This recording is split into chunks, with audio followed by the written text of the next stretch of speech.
Good morning everyone. हम जो नया टॉपिक है आज पॉलीगेटिव प्रॉपर्टीज़ का, हम डिस्कस करेंगे depression of freezing point. Discuss the depression of freezing point. पहले हमने पढ़ा था elevation and boiling point. Elevation means आपका बॉइलिंग पॉइंट इंक्रीज कर गया है सॉल्यूशन का, जितना होना चाहिए था उससे ज़्यादा। अब now this is depression of freezing point. Now solution का जो फ्रीजिंग पॉइंट है वो पहला जितना होना चाहिए था उससे कम हो गया है या फिर डिप्रेस हो गया है। तो अब हम इस चीज़ को ज़रा ग्राफ से अगर हम समझने की कोशिश करें कि सपोज आपका एक ये लिक्विड सॉल्वेंट है, ये ग्राफ जो है आपका वेपर प्रेशर और टेम्परेचर के रिस्पेक्ट में हमने ड्रॉ किया है। ये लिक्विड सॉल्वेंट है और ये आपका सॉल्यूशन है। पहले जब सॉल्वेंट प्योर था तो वो इस पॉइंट पे आपका फ्रीज हो रहा था, this point represent this temperature. और जैसे ही आपने उस सॉल्यूशन में solute particle डाल दिया, now again the solution is freezing at this temperature. So basically the temperature is decreasing. This is the temperature corresponding to the solution.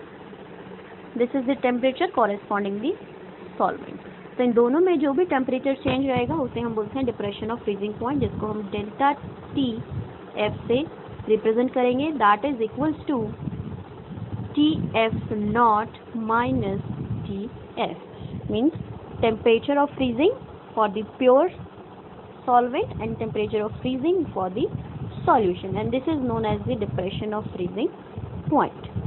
अब ऐसा क्यों हो गया कि डिप्रेशन आ गया फ्रीजिंग पॉइंट में? बिकॉज हमने इसमें सॉल्यूट पार्टिकल्स ऐड कर दिए।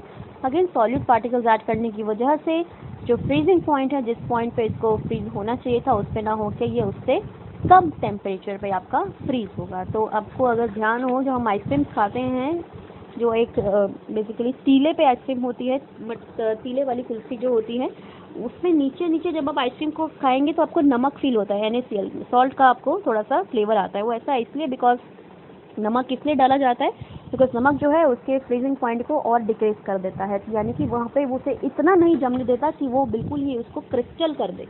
वो इतना तो जमने देता है कि वो आप उसको खा सकें, बट वो इतना उसको फ्रीज नहीं होने देता कि वो बिल्कुल क्रिस्टलाइज हो जाए। जैसे फ्रीजर में जो हमारी बर्फ़ रहती है एकदम क्रिस्टल फॉर्म में होती है, that is we can not eat, we can not have that ice, fine.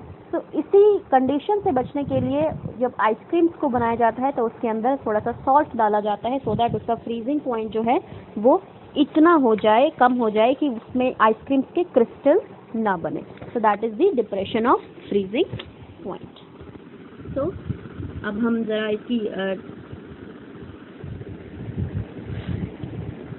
इसका हम ज़रा इक्वेशन देखें, delta T F. Again experimentally it is determined that it is also proportional to the molality of the solution. So when you will remove this molality, this proportional part, it will give you the KFM. Fine. Delta TF, that is equals to KF. You can open that molality formula, W by M into 1000 upon W. This is of the solvent and this is for the solute. So solute के case में for now using that formula you can calculate the weight of solute or the molar mass of solute. कितना solute का या फिर आपने कौन सा solute यहाँ पर यूज़ किया है ये भी आप डिटरमाइन कर सकते हैं। Fine. So again this property depends on the number of solute because it is depending on the molality. So it means it is depending on the number of solute particles. So it is a colligative property. Now Kf is basically your cryoscopic constant. Kf को हम बोलते हैं cryoscopic constant, क्योंकि कई बार एक cryoscopic constant के नाम से पूछा जाता है और इसे हम मोलर डिप्रेशन कांस्टेंट भी बोलते हैं। क्या बोलते हैं? मोलर डिप्रेशन कांस्टेंट, और we can say it is the freezing point constant. Freezing point constant जो इसकी वैल्यूज हैं वो सेम है, जस्ट लाइक दी के बी। जैसे के बी की वैल्यूज हैं, जो के बी की यूनिट्स हैं वही यूनिट्स आपकी बेसिकली किसकी है? के एफ की, which is the kelvin kilogram पर मोल। यूनिट्स क्या है इसकी? केल्विन किलोग्राम पर मोल। यूनिट्स कई बार इसकी पूछ ली जाती है आपको एंट्रेंस एग्जाम में। Fine. So again this is what it is a colligative property. एक फॉर्मूला है जो एनसीईआरटी में मेंशन है, रिलेशन गिवन है आपको केएफ से रिलेटेड कि केएफ या केबी ये किस पे डिपेंड करता है। समटाइम्स ये क्वेश्चन पूछ लिया जाता है एंट्रेंस एग्जाम्स में भी कि Kf and Kb that depends on what thing? Fine. So value of Kf and Kb that depends on the nature of the solvent only. तो इसका रिलेशन मैं यहाँ पे डायरेक्ट लिख रही हूँ because it is mention directly in your NCERT. आपको ज़्यादा डिटेल में जाने की ज़रूरत नहीं है, एक रिलेशन मेंशन है आपको एनसीईआरटी में.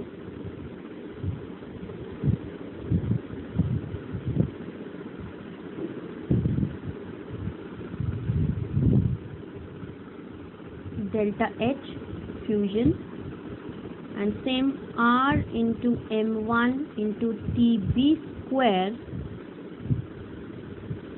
1000 delta H vaporization.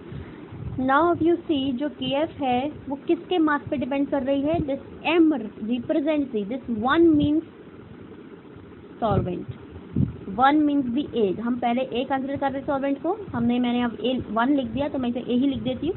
This mass A represents the mass of solvent, यानी कि आपका Kf और Kb किस पर डिपेंड करता है? It depends on the nature of solvent. Because जो सिंबल्स हैं R और M, यहाँ पे जो बेसिकली R जो है यहाँ पे गैस कांस्टेंट को रिप्रेजेंट कर रहा है और जो M है ये molar mass of the solvent को रिप्रेजेंट कर रहा है. सिमिलरली TF एंड TB जो है ये फ्रीजिंग पॉइंट और बॉइलिंग पॉइंट है प्योर सॉल्वेंट के इन दी केल्विन.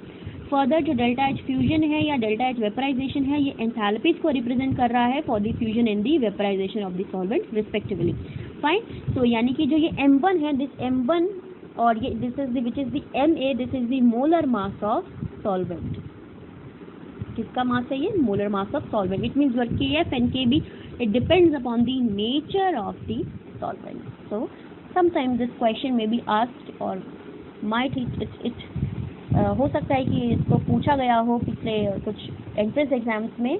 अगर आप देखेंगे तो आपको एक क्वेश्चन मिलेगा और नहीं आपको मिलता तो इस क्वेश्चन को इस इक्वेशन को अच्छे से देख लें क्योंकि sometimes it may be asked कि Kf and Kb it depends on what? It depends on the nature of the solvent.